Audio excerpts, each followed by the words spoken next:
বাংলাদেশে যে শতকরা ৯২ জনের মধ্যে মুসলমানদের নীতি আদর্শ এবং তাদের ভিতর থেকে ঈমানকে ধ্বংস করার জন্য শিক্ষা হলো জাতির মেরুদণ্ড। শিক্ষার মাধ্যমে আসলে একটা মানুষ ভালো মন্দ বিবেচনা করার মতো কি হয়, তার যোগ্যতা অর্জন হয়। সেখানে এমন কিছু লেখা শিক্ষা পাঠ্যসূচির ভিতরে ঢুকিয়ে দিল যে শিক্ষার মধ্যে ইসলামের ব্যাপারে, আলেমদের ব্যাপারে, তাদের অবদানের ব্যাপারে মিথ্যা ইতিহাস, এই ইতিহাসের মাধ্যমে আমাদের ভবিষ্যৎ প্রজন্ম সন্তানদেরকে তৈরি করার বিভিন্ন নীল নকশা তৈরি করেছিল। ইসলাম এই ব্যাপারে বিদ্বেষ ছড়াবার জন্যে এবং ইসলামী যে নীতি আদর্শগুলো তাদের থেকে ধ্বংস করার জন্যে বিভিন্ন ধরনের পাঠ্যসূচির মধ্যে তারা শিখাবার বন্দোবস্ত করেছিল। কিন্তু ইসলামী আন্দোলন বাংলাদেশ সহ সহযোগী সংগঠন আমরা যখন এর প্রতিবাদ করেছিলাম, আলহামদুলিল্লাহ অনেকটা পরিবর্তন হয়েছে, নাড়াচাড়াও করেছে, আল্লাহ শুকরিয়া। কিন্তু বর্তমানে আবার অন্তর্বর্তীকালীন সরকার যে শিক্ষা কমিশন একটা তৈরি করেছে, অর্থাৎ পাঠ্যসূচির ভিতরে তারা এটাকে সংস্কার করবে, পরিবর্তন করবে। কিন্তু দেখা যায় যাদেরকে নেওয়া হলো সেখানে একজনও ইসলামী স্কলার কাউকে নেওয়া হয় নাই। সেখানে যাদেরকে নেওয়া হয়েছে অনেকে কিন্তু বিতর্কিত, এটা আমি নাম বলবো না। আমি সেদিনকারও বলেছিলাম, এই কথাগুলো বলার মূল উদ্দেশ্য হলো এই যে এই ৫ই আগস্ট স্বাধীনতা বড় ভূমিকায় ছিলাম আমরা, কিন্তু সেখানে আমাদের কোনো মূল্যায়ন আছে? এই না থাকার কারণ কি? আসলে এখন পর্যন্ত ওদের চিন্তা চেতনা হলো আমাদের মাথায় নুন রেখে বড়ই খাবে আর বিভিন্ন সময় টুনটুন শব্দ করবে। এর জন্য যুব আন্দোলনকে আমি বলবো যে আমাদেরকে নিজেদের পায়ে দাঁড়িয়ে ওদেরকে উচিত শিক্ষা পাওয়ার জন্য এটা করতে হলে আমাদের কি করতে হবে? আল্লাহ রাব্বুল আলামিন ঘোষণা করেছেন ওয়াজাহিদু ফিল্লাহি হাক্কা জিহাদ। এখানে কিন্তু জিহাদের কথা আল্লাহ বলছেন, জিহাদ করো করার মতো।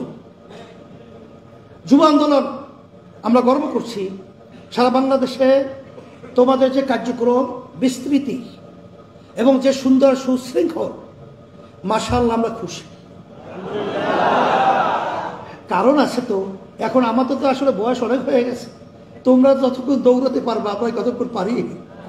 এর জন্য সুযোগ আসছে, ইসলামী আন্দোলনের জন্য একটা মাঠ কিন্তু উর্বর হয়ে আমাদের জন্য অপেক্ষা আছে। এই সময় যদি আমরা ভালো চাষাবাসের মাধ্যমে, ভালো ইসারির মাধ্যমে যদি আমরা ফসলকে ঘরে উঠাতে না পারি, এটা আমাদের জন্য একটা দুঃখই থেকে যাবে। বাস্তবে কিন্তু আমরা এটা দেখব না। এজন্য তোমাদের কি গতিতে কাজ বাড়াতে হবে, এটা নতুনভাবে তো আমি নতুনভাবে আর বলার কোনো প্রয়োজন আছে না। মাঠ কিন্তু দুর্বল। আর সাথে সাথে আমি তোমাদের সামনে যে প্রথম আয়াত শরীফ তেলাওয়াত করেছিলাম, আল্লাহ রাব্বুল আলামিন আমাদেরকে পদ্ধতি শিখিয়েছেন, দাওয়াতের পদ্ধতি, যে তোমরা দাওয়াত দাও, মানুষদেরকে দিনের পথে ডাকো সুন্দর সুন্দর কথার মাধ্যমে, হিকমত অবলম্বন করে। আমাদের কাছে কারো জবান থেকে যেন এই ধরনের কথা বের না হয়। আমাদের কিছু দায়িত্বশীলদের বুঝা বা না বুঝা কিছু কথাবার্তা একটু নিয়মতান্ত্রিকতার বাহিরে হয়, এটা নিয়ন্ত্রণ করা জরুরি। কারণ এর মাধ্যমে আমাদের ইসলামী আন্দোলনের কি উপকার, এটাও তো আমাদের আলোচনা পর্যালোচনা করে দেখা দরকার। না আমাদের জন্য ক্ষতি? অনেকাংশে আমাদের ভুল এবং চিন্তার বহির্ভূত আলোচনা হওয়ার কারণে এই যে উর্বর মাঠ তৈরি হয়ে আছে, উর্বর মাঠটার ভিতরে গ্রামে একটা কথা আছে, ফুলা ধানের ভিতরে কি ফেলানো, বাঁশ দিয়ে বাড়ি দেওয়া। ফুলা ধান বুঝো, ও এখন পর্যন্ত চাউল শক্ত হয় নাই, সবাই মতো দুধ আকারের ভিতরে আসছে, ওই ফুলা ধানে বাড়ি দিলে আর ওতে চাউল হয় না। কথাটা বুঝছো নাই? এইভাবে তোমাদের কথা, তোমাদের চাল চলন, আচার আচরণ খুব সতর্ক অবস্থায় বাড়াতে হবে। কারণ আমি দেখেছি আল্লাহ রাব্বুল আলামিন ওয়াদা, ওয়ালা তাহিনু ওয়ালা তাহজানু ওয়া আনতুমুল আ'লাউনা ইন কুনতুম মুমিনিন, তোমরা বিজয় হবে, তোমাদের ভয় চিন্তা নাই, মুমিনের চরিত্র অর্জন করা। আমরা তো আল্লাহ কিন্তু ফজলুর রহমতুল্লাহ আলাইহি যে মিশন রেখে গেছেন তোমরা দেখেছ, সেই 87 থেকে শুরু করে অদ্যাবধি পর্যন্ত কোনো ব্যক্তি স্বার্থের জন্যে, এমপির জন্যে, মন্ত্রিত্বের জন্যে, সম্পদের জন্যে আল্লাহর রহমতে আমরা কখনোই আমাদের নীতি আদর্শ কখনই আমরা বিলীন করি নাই, আল্লাহ যদি কবুল করে করব না।